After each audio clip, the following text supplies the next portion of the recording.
According to world best practice, it takes a tripartite structure which includes the government, employers of labor, and organized labor themselves to achieve decent work in the workplace. Hello and welcome to Labor Lens. I am Sharon Ijason. On this week episode of the program, we'll be exploring the avenue of the employers and how decent work can be achieved. We will be right back.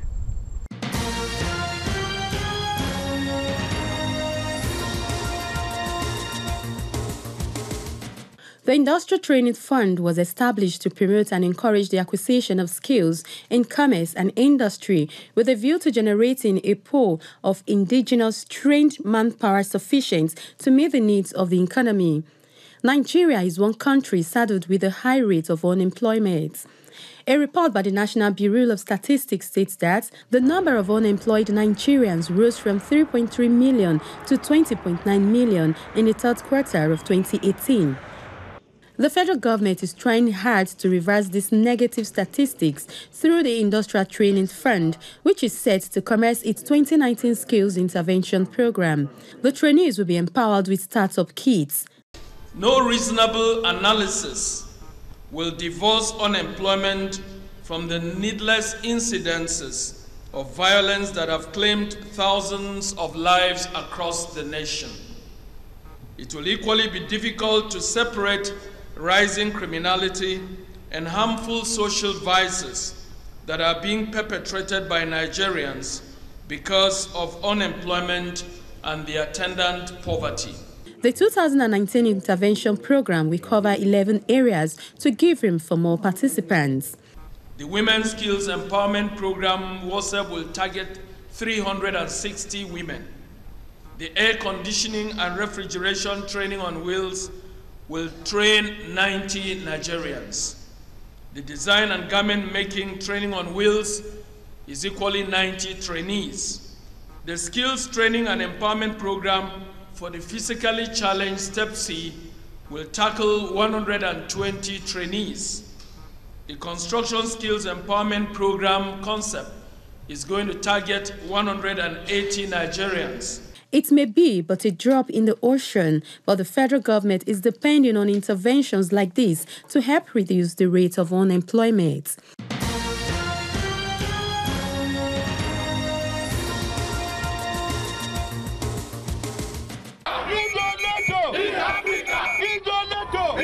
As organized labor seemed to have reached crossroads with the federal government over the consequential adjustment of the new minimum wage, Nigerian workers are now seeking support from the global labor body UNIGLOBAL.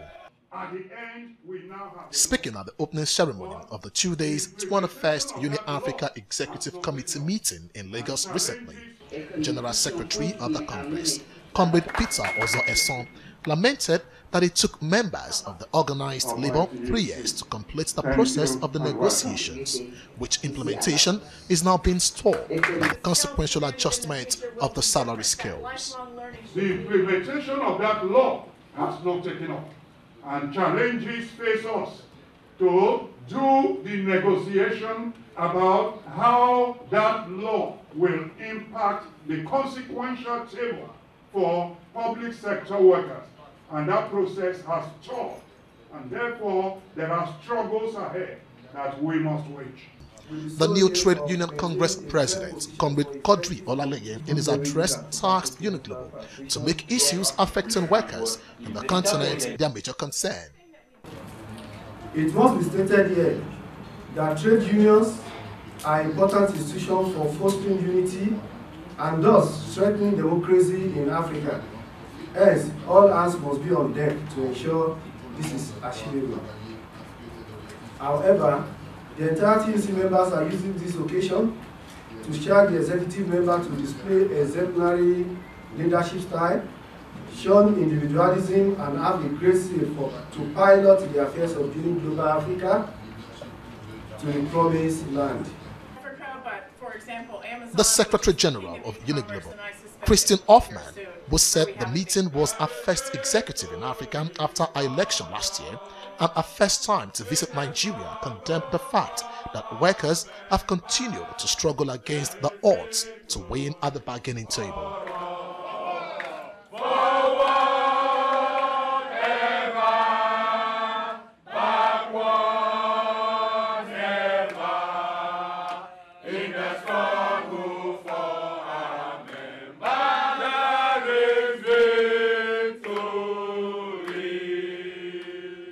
The way we support our affiliates and we bring our unions together so that they can share solidarity with one another, in particular with the same employers. And when we talk about casualization, that's a problem happening everywhere. And we have to get our employers in the room, we have to get the politicians in the room and negotiate solutions to increasing casualization of the workforce. Because sometimes you have permanent workers alongside the casual workforce, the agency, the labor brokers, the outsource, working side by side doing the same thing. We have to put a stop to that. And together, by coordinating strategies with the same employers, we can do that. When it comes to the minimum wage, that's a national political choice, but from the global point of view, we are fighting for every worker in the world to have a living minimum wage. There should not be anybody who earns less than a living wage. And so we would add our voice to all the organizations internationally and nationally that want to encourage your government to move forward. So that's the contribution that we make in that arena. Because not having a minimum wage or having a minimum wage that's too low really falls below global standards. We need to lift up the bottom. We need to also lift up the middle, but from the point of view of poverty, we have to lift up the bottom and ensure that there is that floor of protection. It was concluded at the event that Uniglobal is committed to the International Labour Organization Declaration, which sees a future with social justice, human-centered future, with workers and social dialogue at the core.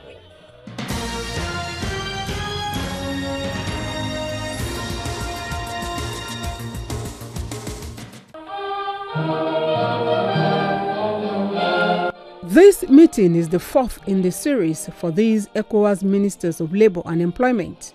Having met for 2 days, the Social Dialogue Forum, a meeting of experts, came up with 2 documents. They are believed to be frameworks that ECOWAS and member states can apply to achieve the International Labour Organization Centenary Declaration for the Future of Work. Participants are optimistic implementation of these frameworks will promote decent work for the citizens of the sub-region. We urge you, honorable ministers, to adopt the text that will be presented to you and all the recommendations therein to enable the ECOWAS Commission to put in place regional mechanisms that facilitate and enhance the social integration of our citizens in our community space. Your meeting today will mark the beginning of a new lease in the life of a tripartite within the 15 countries of our sub-region. As you know, the future of work is already with us here.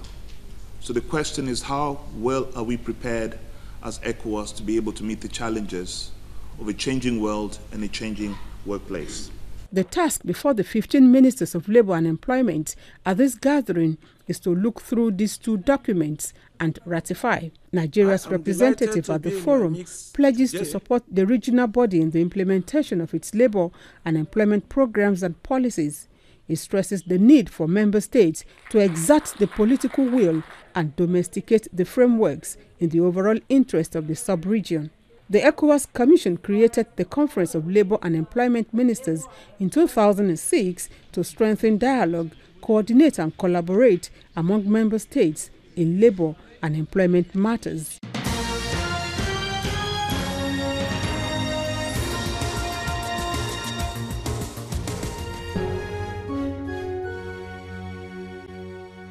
Workers in Nigeria and workers in the United States are facing the same challenges: precarious work, the failure of having a vibrant social contract. We're here to say we are going to reinvigorate that social contract, demanding that all workers have rights, have dignity, have social protections. We heard from Brother Ayuba that most workers in the world don't even know they have those rights. And so we are here to demand of the governments and employers of the world that we are here to get a new contract, to work with them and make sure it's implemented in all of our countries. We have the biggest issue, which is there's not even equal pay for women doing the same types of work. And we're here to negotiate the most historic treaty our world has ever seen to end violence and harassment in the world of work. The numbers are astonishing.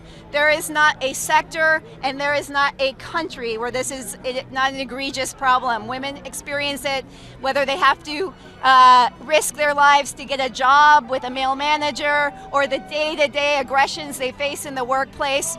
Many governments have no laws to protect them. Many women have felt voiceless. This new international treaty gives us a powerful global tool that we're then going to take back to our countries and start ratification campaigns. We can do it, and we're going to change the situation for workers that have faced violence and harassment for too long in the workplace. Because the ILO is based on tripartism, African representation or government representation is quite important as well. The African group has been quite largely historically supportive of demands by the working group, and we are able to support the African positions on that because we believe that their adequate representation will improve governance of the ILO. So that has been quite important. But from the point of view of the working group, some of the things that have been most important to us have been given the changes in the world of work, how to ensure that workers' rights, fundamental rights, remain preserved, and that the work of the ILO will always be centered on the promotion of workers' rights. And there have been various issues that have brought this to the fore. We have won some, we have lost some in terms of adopting weddings, but generally we are looking forward to having a resolution adopted at the end of the work of the committee that will meet the aspirations of the working group. Decent work. Your assessment? Yeah, I think generally we agree that innovation is the order of the day anywhere in the world, both in developed and developing countries. But one aspect we just have to be careful is the issue of digitalization. Because if you draw a quick conclusion on digitalization, you may also be cutting short the expectation of Africa. A developing country, in as much as we agree that the use of technology is quite apt in order to fast track and attain our expectation, we should also be mindful of the fact that whatever program we drive should be labor intensive, because we have unemployment challenge in Africa, especially in Nigeria. Unemployment problem will be better solved when more people are involved in driving programs. And that is why the use of people than robots is what I advocate for Africa. I agree with the world that digitalization is coming, but I don't think it's coming to replace the work of man in Africa. So that is where I have a challenge. And in as much as we are supporting the program, we are also conscious that what we need as a country today is to solve unemployment problem. And I don't think robot can do that for us. So whatever we do, we must believe that everyone belongs to a class in terms of development.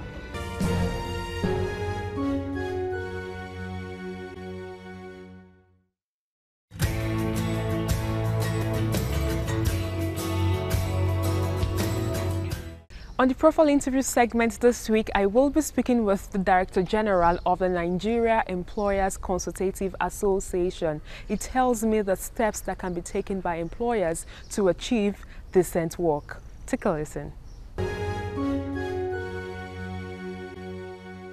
It's good to have you on the program. Thank you. My pleasure. A lot has been happening during the ongoing ILO Centenary celebration. I would like to ask you, from the employer's perspectives, what has been your observation so far? The International Labour Conference of 2019 is very unique in several dimensions. The first is the fact that it is the centenary celebration.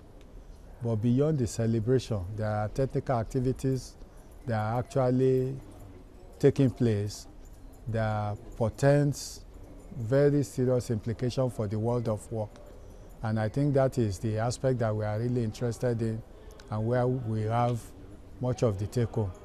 One of it, beyond the regular committee on application of standards that's taking place, is the technical committee that was set up that started in 2018, that's concluding its work in 2019, and that's the Committee on Violence and Harassment.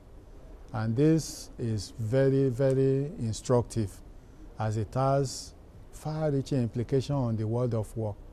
There is a redefinition of what the concept of violence and harassment is. There is the dimension of domestic violence with the attendant implications on the world of work, and the aspect of responsibility of employers vis-a-vis the culpable person at the home front with regards to the aspect of violence. And of course, several other implications which are very important for us to take back home to educate our members on how they should relate and interact with regards to this development in the world of work. And the other aspect which I also think is very important is the Committee of the Whole, which is basically an agenda setting committee that's reviewing ILO and its achievements in the past 100 years, what it has done well, the gaps observable, what ILO is supposed to be doing again in the next 100 years, setting the framework of what is expected of stakeholders, employers, workers, and government in the framework that will guide all our activities in the next 100 years. And of course, it's going to also set timelines on all these benchmarks. And a review is supposed to take place in the year 2030. You're representing the Employers Association. Yes. And I want you to share with us what the message you have for your members, who are actually employers, in terms of what they have to do in practical terms to ensure that violence and harassment in the workplace is put to an end. As a matter of fact, employers globally, not only NECA, has always said they are against any form of violence and any behavior that is unacceptable, both at the home front and in the world of work. What is happening here is just reinforcing that opinion and that belief. With regards to what our position should be in guiding our members back home, there are salient matters that has arisen in the course of looking into details what violence and harassment is. Number one, the definition which had been bandied about before, we believe is not exhaustive enough. There's also the issue of what aspect of it constitutes violation of human rights. Violence and harassment are two different ballgames. Harassment does not necessarily lead to violence. It might be subtle. However, there are aspects of it that are very important and should be of concern to us as employers of labor. Number one, let me give an instance. There is the issue of an employee, a female employee, who hypothetically is abused by his spouse, her spouse, at the home front. And because of that, she's incapacitated from working. There is the loss of productivity. In time past, it's just taken as one of those things, oh, you can take time off. When you are ready, come back to work. But employers are now looking at the details. Who takes responsibility for the loss of productivity? And that is actually food for thought. Beyond that, while it is not an occupational hazard and the attack or the violence did not take place in the world of work, in the work environment, who takes care of the medicals? Is it still the employer? What is the liability of the spouse at home that is responsible for the whole problem, the hazard or the injury? Must the employer take responsibility for the negligence or irresponsibility of the spouse? those are analysis, which is just one example of the several analysis of breakdown of the dimensions of the issue of violence. I've just looked at the aspect of domestic, how it impacts on the workplace. And there are many more examples like that. So the take home is that while it is still work in progress and no conclusion yet, is for us to distill all these salient issues and points, and as employers to take it back home and look at it within the Nigeria context, to be able to say how does it apply on us, how does it apply to us, and which of it can we live with, which of it can we try and situate within our local environment, and make points for action that we can implement. Moving forward, we all know that ILO is celebrating its centenary, and there's a lot of expectation about what's next in the next 100 years. I am aware that you served in the Committee of the Whole. What should Nigerian workers or workers across the globe be expecting? Beyond setting agenda on what are those things that employers can do to continue to improve on the lifestyle of their workers and their comfort, the Committee of Whole is also looking at the aspects that also impacts on their employers as well. And two basic aspects of it are important.